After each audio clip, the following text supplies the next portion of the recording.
The California sun blazed overhead as I stared at the entrance of Lincoln Heights High School, my new student ID card burning a hole in my pocket. My name, Jack Harrison, was printed in fresh black ink, marking me as a senior transfer student. The irony wasn't lost on me. I'd specifically chosen to transfer here on graduation day, planning to finally confess to Madison Walker after 4 years of long-distance pining, only to learn that she'd just accepted a teaching position at her alma mater. "You must be Jack," a voice called out, making my heart stop. I turned to find Madison walking toward me, her blonde hair now shorter than I remembered, carrying a stack of folders labeled English Department. She looked different, more polished, more professional, but her green eyes still held that same warmth that had captivated me during our summer together at Camp Riverside. Madison," I stammered, suddenly feeling like that awkward 14-year-old camp counselor in training again. "I mean, Ms. Walker." Her smile faltered slightly. "Jack, what are you doing here? Aren't you supposed to be finishing your senior year at Westridge?" The answer stuck in my throat. How could I tell her that I'd convinced my divorced dad to let me move in with him just so I could transfer here? That I'd spent the last 4 years keeping track of her through social media, waiting for the right moment? That I'd planned this dramatic graduation day confession, only to find out she'd be my English teacher? "My dad got a job in the area," I lied, the words tasting bitter. I thought it would be good to spend my last year of high school with him." Ms. Walker shifted her folders to one hip, looking at me with a mixture of concern and something else I couldn't quite read. "Well, welcome to Lincoln Heights. I actually have your file here somewhere." She began rifling through the folders. "I'm teaching senior English this year. It's my first teaching job, actually." "I know," I said automatically, then quickly added, "I mean, that's great." The awkward silence that followed was mercifully interrupted by the arrival of another teacher, a tall man with prematurely gray hair and kind eyes. "Madison, there you are," he called out. "The department meeting's about to start." He noticed me and extended his hand. "Tom Reynolds, History Department. You must be one of our new students."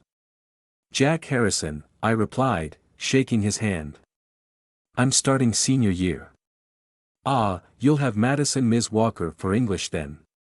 You're in for a treat." We were actually just discussing her innovative curriculum ideas over coffee this morning. Something in his tone made me look closer at the way he smiled at Madison, the casual familiarity of his stance beside her. My stomach twisted. "Tom's been an amazing mentor," Madison explained, her cheeks slightly flushed. "He's been helping me adapt to teaching at my old school. It's strange being on the other side of the desk." "Speaking of which, we should head to that meeting," Tom said, checking his watch. He turned to me. "The main office is just through those doors. They'll help you get settled." As they walked away, I caught a snippet of their conversation, something about dinner plans and restaurant recommendations. Each word felt like a punch to the gut. I spent the next hour in the administrative office, filling out forms and trying not to think about how spectacularly my plans had backfired. Mrs. Chen, the elderly secretary, chatted away as she processed my paperwork. "It's so nice to see young teachers bringing fresh energy to the school," she said, stamping my transfer forms. "Ms. Walker was such a bright student when she was here, class valedictorian, you know. And now she's back, already making such a positive impression. Mr. Reynolds has been absolutely glowing about her ideas for the department." I managed a weak smile, remembering how Madison had always talked about wanting to be a teacher during those long summer nights at camp. We'd sit by the lake after the younger campers were asleep, sharing dreams and secrets under the stars. She was 16 then, a senior counselor to my junior status, but those 2 years of age difference had never seemed to matter. The memory of our last night at camp surfaced unbidden. The annual end of summer dance, the fairy lights strung between the trees, Madison in her blue dress. I'd almost told her then, had the words right on the tip of my tongue. But she'd been called away to handle a homesick camper, and by the time she returned, my courage had evaporated. We'd kept in touch sporadically after that, occasional texts, social media likes, brief conversations when she'd visit her old camp friends in my hometown. Each interaction carefully casual, never hinting at the feelings I'd harbored since that summer. "Here's your schedule," Mrs. Chen said, handing me a printed sheet. "Oh, look, you have Ms. Walker's Advanced English First Period. Isn't that lovely?" I stared at the schedule, reality sinking in. I'd have to sit in her classroom every day, calling her Ms. Walker, instead of Madison, watching her exchange smiles with Mr. Reynolds in the hallway. I'd have to pretend I was just another student, not someone who knew how she looked dancing under fairy lights, or how her laugh echoed across lake water on summer nights. The bell rang, signaling the end of the staff meeting. Through the office window, I saw Madison emerging from the conference room, deep in conversation with Tom Reynolds. She was smiling, that particular smile I remembered from camp, the one that made her eyes crinkle at the corners. "You should head to class," Mrs. Chen advised. "First impressions are important." As I walked toward room 217 for first period English, my transfer paperwork crushed in one hand and my stupid, useless confession letter crumpled in my pocket, I realized that some first impressions were actually last chances in disguise. And I'd just missed mine by exactly 1 year. What I didn't know then was that this was only the beginning of a year that would test not just my heart, but my understanding of what love really means and what it costs to grow up. First period Advanced English quickly became both heaven and hell. Madison Ms. Walker was everything I remembered and more. She had a way of bringing literature to life that made even Shakespeare seem relevant to a room full of restless seniors. But watching her from behind a student desk was its own kind of torture. "Today we're discussing forbidden love in Romeo and Juliet," she announced one October morning, her eyes carefully skipping over my corner of the room. "I want you to think about why society creates boundaries around love, and what happens when we cross them." Olivia Chen, Mrs. Chen's granddaughter and my newfound friend, nudged me with her elbow. "Sounds like someone speaking from experience," she whispered. "Did you see Mr. Reynolds bringing her coffee again this morning?" I had. I'd been arriving early to school every day, hoping to catch glimpses of Madison before she transformed into Ms. Walker. This morning, I'd watched from the parking lot as Tom met her by her car, 2 coffee cups in hand and that same easy smile on his face. "Mr. Harrison." Madison's voice snapped me back to attention. "Would you like to share your thoughts on Act 1, Scene 5? I looked down at my annotated text, where I'd absent-mindedly circled every instance of secret longing. "It's about recognition," I said slowly. "That moment when you see someone and just know they're going to change your life, even though the timing's all wrong." The class fell silent. Madison stared at me for a moment, and I saw a flicker of that last night at camp cross her face, fairy lights and unspoken words. "An interesting interpretation," she finally said, her voice professionally neutral. "Though perhaps Romeo should have considered the consequences before pursuing his feelings." After class, Olivia cornered me by my locker. "Okay, spill. What's the deal with you and Ms. Walker?" "There is no deal," I said, shoving books into my backpack with more force than necessary. "Please. I've been watching you watch her for weeks. You look at her like she's a book you've already read and can't forget." Before I could respond, Tom Reynolds appeared around the corner, heading toward Madison's classroom with yet another coffee cup. Through the doorway, I could see Madison erasing the blackboard, her hair catching the morning light just like it used to by the lake. "He's going to ask her out formally next week," Olivia reported, her talent for gathering school gossip rivaling her grandmother's. "Apparently, he's taking her to that new French place downtown. My mom says it's where all the serious couples go." That night, I couldn't sleep. I pulled out my phone and scrolled back through 4 years of casual text conversations with Madison, looking for hints I might have missed. Had she ever felt anything for me beyond friendship? Had those summer nights meant anything more to her? A new message popped up: "Jack, can we talk?" Please stay after class tomorrow. M.W. My heart stopped. Then rational thought kicked in. She probably wanted to discuss my falling grades. I'd been so distracted lately that my assignments had become a mess of half-formed thoughts and thinly veiled metaphors about lost timing. The next day crawled by with excruciating slowness.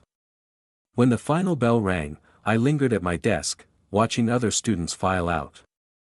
Olivia gave me a curious look but didn't comment. "Jack," Madison said once we were alone, perching on the edge of her desk. In the empty classroom, she looked more like the girl I remembered from camp. "I'm worried about you." "I'm fine," I said automatically. "Your last essay was about a boy who falls in love with a star, knowing he can never reach her. The one before that was about time travelers who keep missing each other by exactly 1 year." She paused. "I'm not blind, Jack." My throat felt tight. "I don't know what you mean, Ms. Walker." "Please don't." She ran a hand through her hair, a nervous gesture I remembered from camp. "Why did you really transfer here?" The question hung between us like summer storm clouds. I could lie again, stick to my story about my dad's job. Or I could finally say the words I'd been holding back for 4 years. Because A knock at the door cut me off. Tom Reynolds stood in the doorway, his ever-present smile faltering slightly at the scene before him. "Sorry to interrupt," he said, though his tone suggested he wasn't sorry at all. "Madison, the department meeting's about to start. And Jack, I believe football practice began 10 minutes ago." I'd joined the football team in a desperate attempt to fill my afternoons with something other than thoughts of Madison. Coach Stevens had been surprisingly welcoming to a late-season addition, especially one who played with what he called productive aggression. Madison straightened up, professional mask sliding back into place. "We'll continue this discussion another time, Mr. Harrison. Please work on revising your latest essay." As I headed to practice, I heard Tom's voice drift from the classroom. "Everything okay? You look a bit shaken." "Fine," Madison replied. "Just concerned about a student." That word student hit me like a physical blow. Because that's all I was now, wasn't it? Not the boy who'd taught her to skip stones across the lake, or the one who'd held her hand during the camp ghost stories she pretended not to be scared of. Just another student in her first period English class. During practice, I took more hits than usual, welcoming the physical pain as a distraction from the emotional one. Afterward, as I was leaving the locker room, I spotted Madison and Tom in the parking lot. He was opening her car door, and she was laughing at something he'd said. My phone buzzed with a text from my dad. "How's school going, kiddo? Made the right choice transferring?" I stared at the message, thinking about choices and consequences. Romeo and Juliet had died for their forbidden love, but at least they'd had the courage to admit it existed. I was dying in slower, quieter ways, death by 1,000 paper cuts from all the essays I couldn't write honestly, all the words I couldn't say. What I didn't realize then was that Madison's attempt to talk to me had set something in motion, something that would force us both to confront the ghosts of that summer and the very real boundaries of the present. November brought early darkness and the annual Lincoln Heights Fall Festival.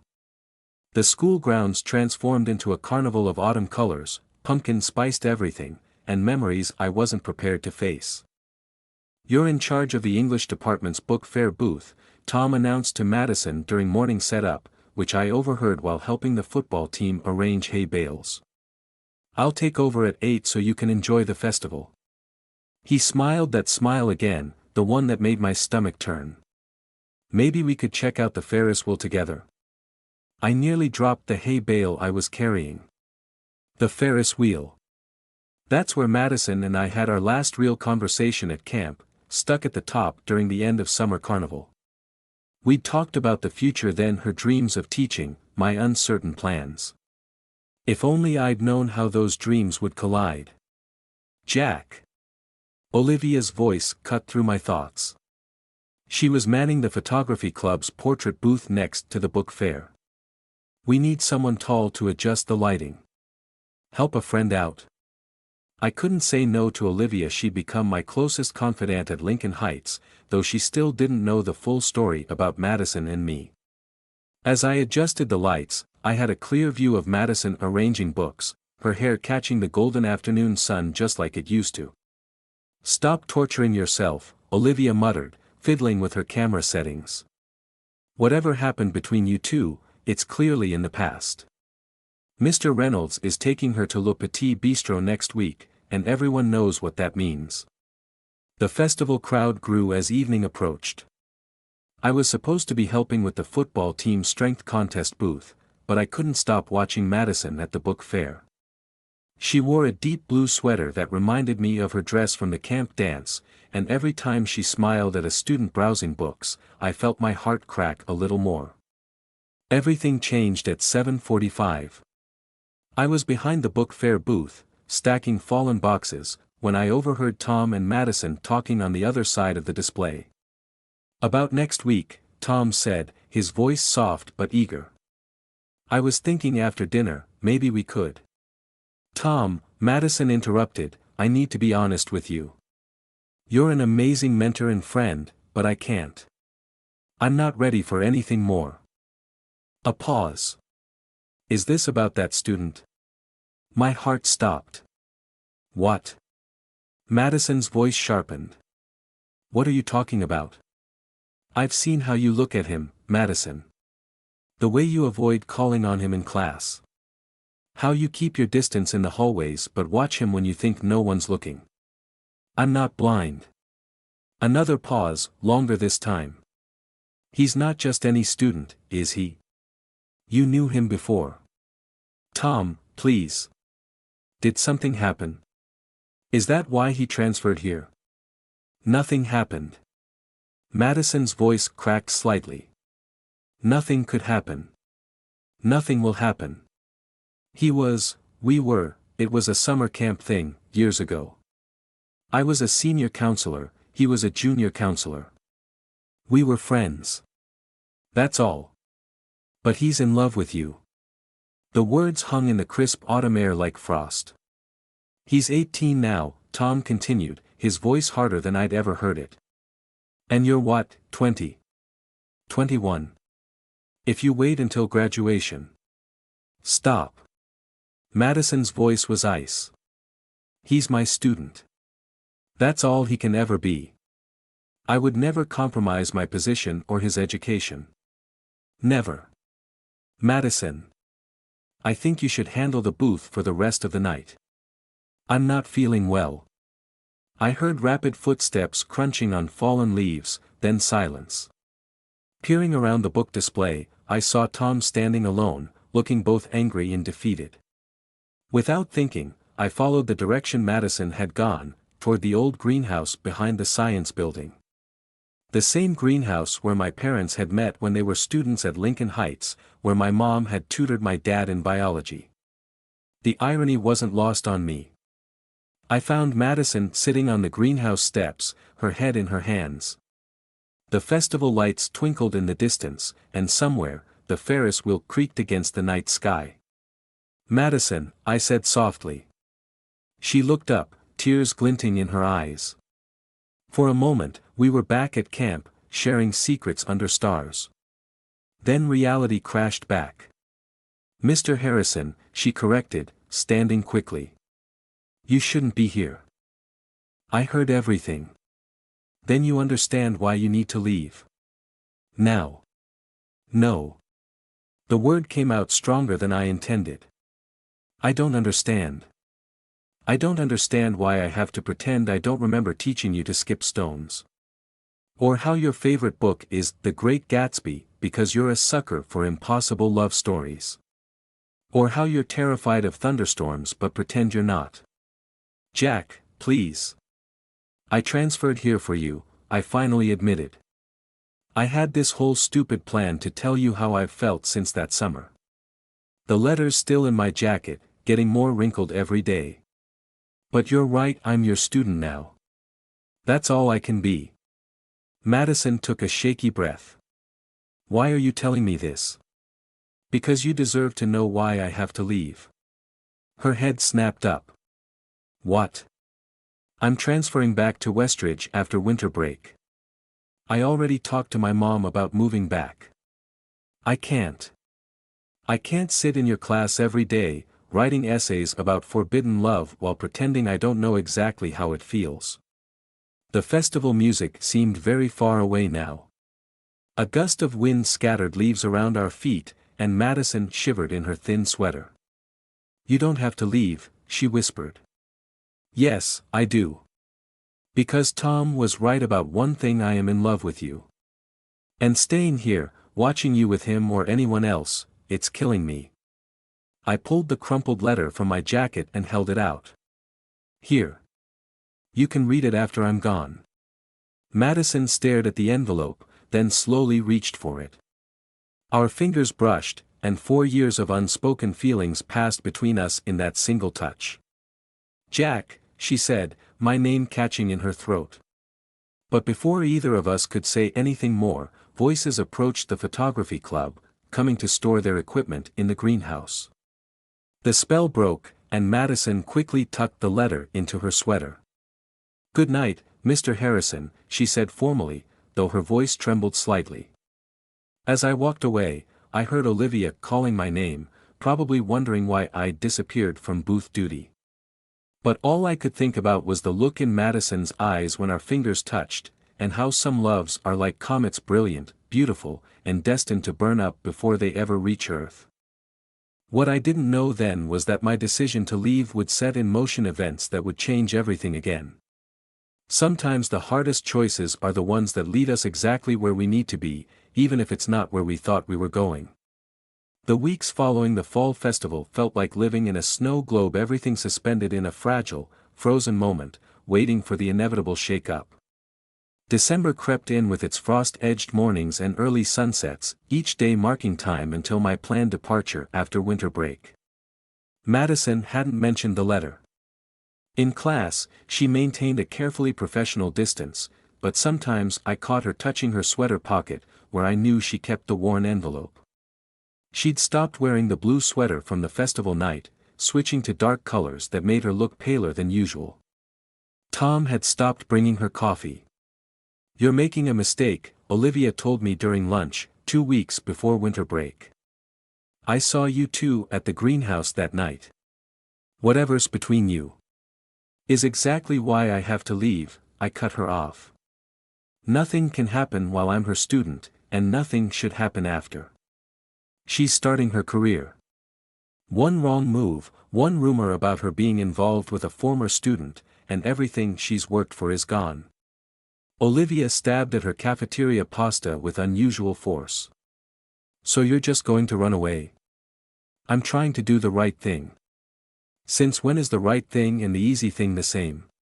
But it wasn't easy. Every morning in English class felt like holding my breath underwater, watching Madison discuss literature while pretending my heart wasn't breaking.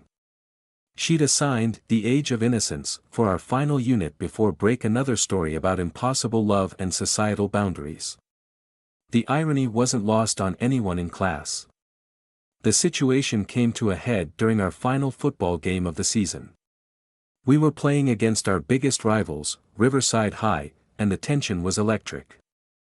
I'd been playing harder than usual, channeling all my confusion and hurt into each tackle. Maybe that's why I didn't see their linebacker coming.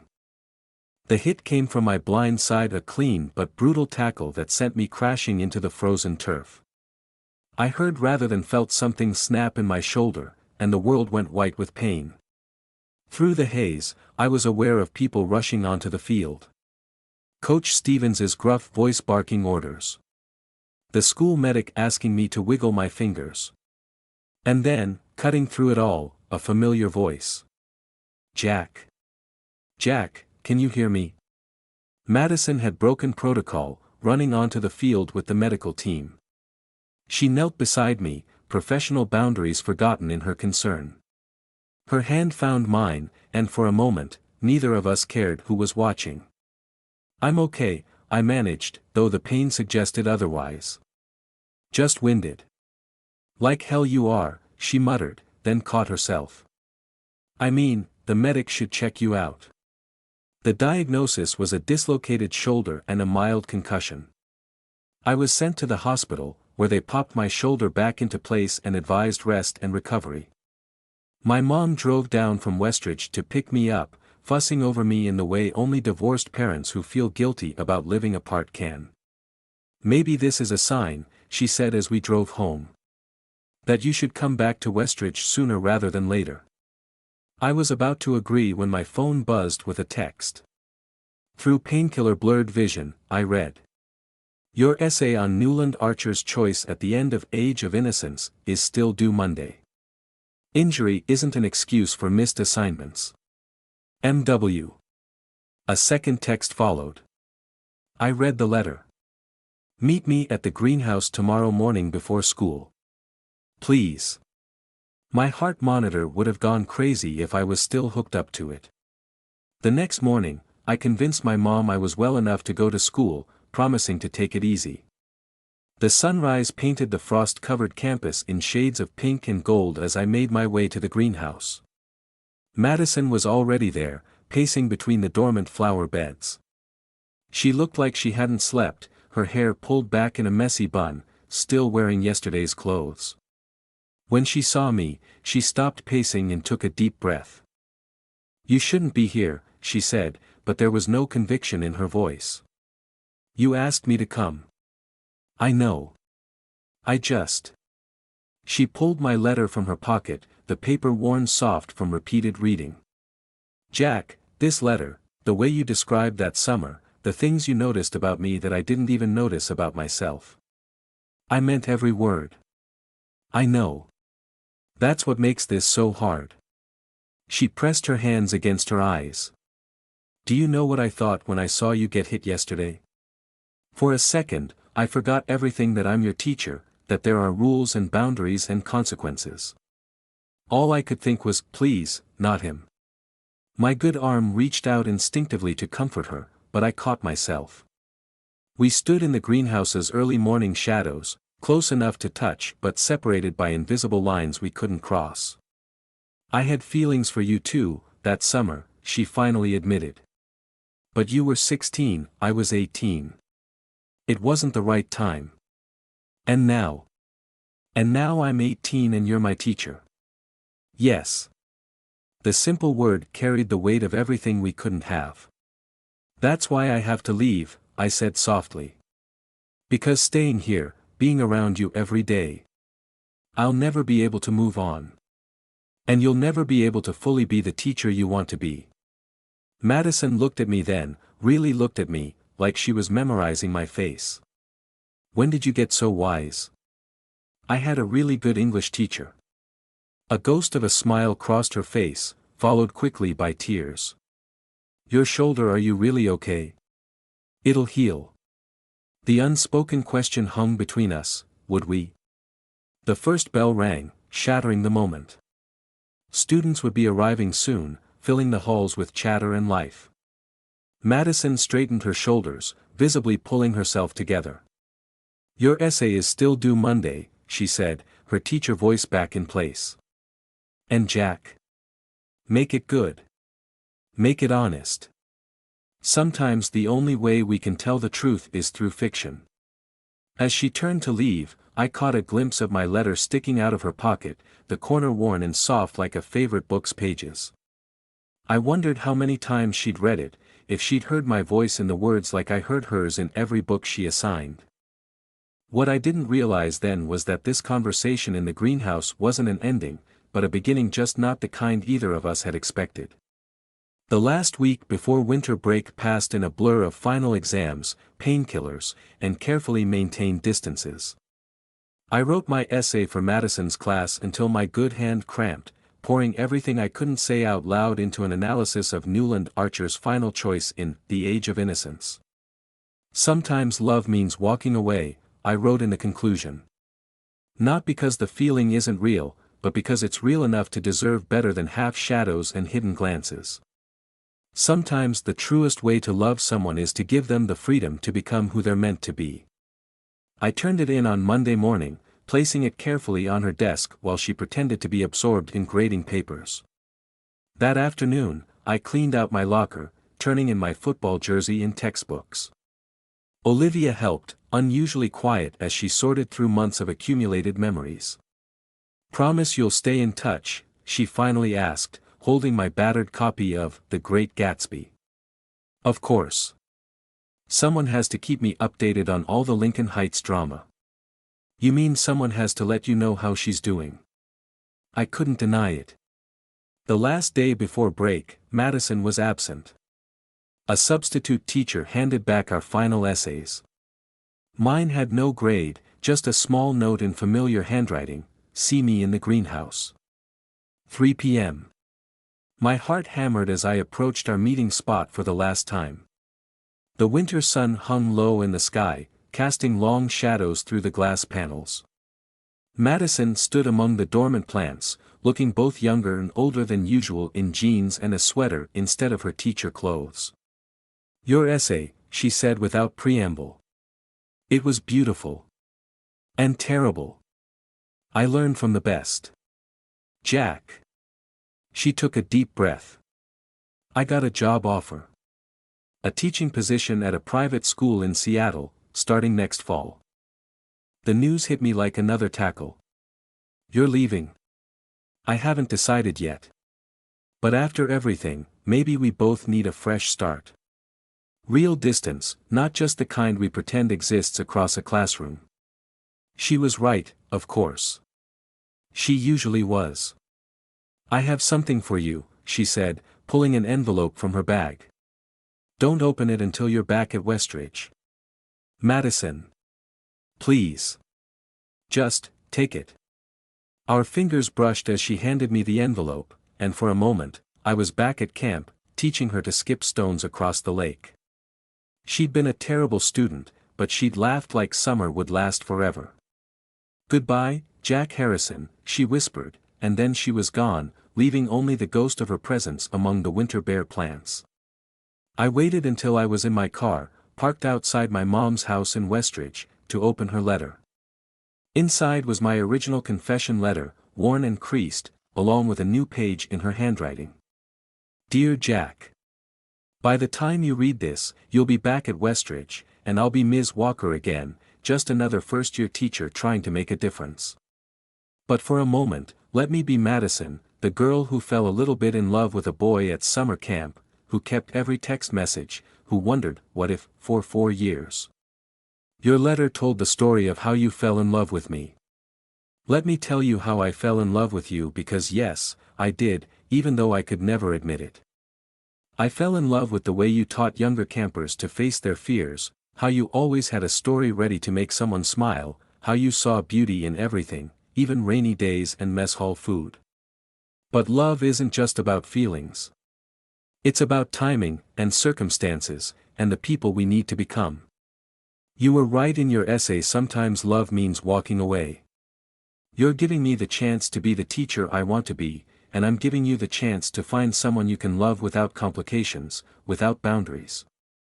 Keep writing, Jack. Your words have always been your strength.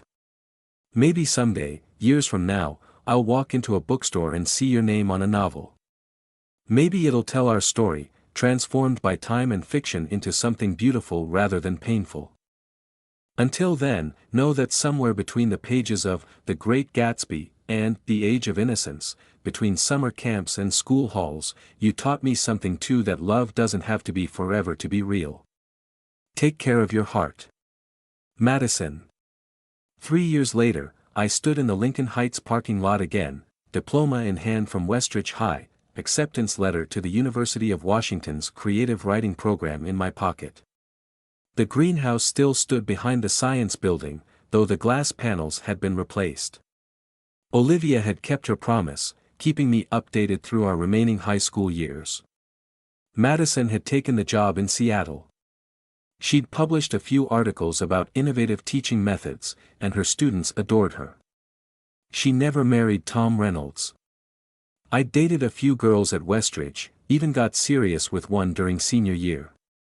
But sometimes, on quiet nights, I still found myself rereading Madison's letter, wondering about timing and choices and roads not taken. As I walked past the greenhouse one last time, I saw a new crop of summer flowers blooming inside. Through the glass, I spotted a familiar book on the windowsill, a copy of The Great Gatsby, its pages marked with sticky notes in Madison's distinctive handwriting. She must have left it behind when she moved. I smiled, thinking about all the future students who would read those notes, learning about love and loss and literature from a teacher who understood all three. Madison had become exactly who she was meant to be, and watching her journey from afar, I'd become someone new too. My phone buzzed, a text from my roommate to be at UW, asking about dorm arrangements. Seattle was a big city, I thought. Big enough for two people to live separate lives, to grow and change and maybe, someday, meet again as equals. But that would be a different story. I took one last look at the greenhouse, then walked away, leaving behind the boy who transferred schools for love and taking with me the man who learned that sometimes, love means being brave enough to let go. Behind me, the setting sun painted the greenhouse gold, like fairy lights at a long-ago summer camp dance, like possibilities that shine brightest when just out of reach.